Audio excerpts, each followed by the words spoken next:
একটা বেজ দিব ফার্স্টে, দেখছেন চাপ দিয়ে লম্বা করে উঠাইছি। ফার্স্টে আমরা একটা কি দিব, কলি।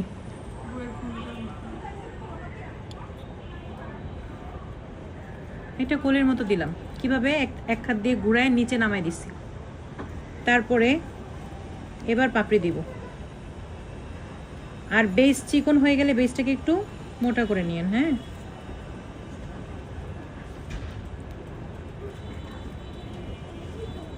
এবার একটা একটা পাপড়ি দিব। পাপড়িগুলা যেখানে শেষ হবে, ধরেন এখানে শেষ হয়ে গেছে, এবার এই পাপড়িটার আবার মাঝখান থেকে,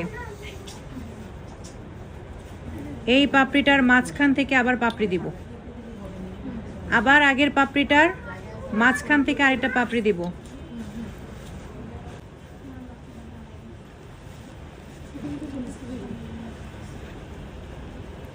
একটা পাপড়ির মাঝখান থেকে আরেকটা পাপড়ি, একটা পাপড়ির মাঝখান থেকে আরেকটা পাপড়ি।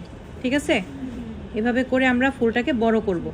আর একবার খেয়াল করেন, প্রথমে হাত এমন ছিল, আস্তে আস্তে আস্তে আস্তে হাত এদিকে আসতেছে, মানে ফুলটা ফুটবে। এই দেখেন এখন নিচে দিচ্ছি, দেখছেন হাত কেমন বাঁকা হয়ে গেছে। হ্যাঁ,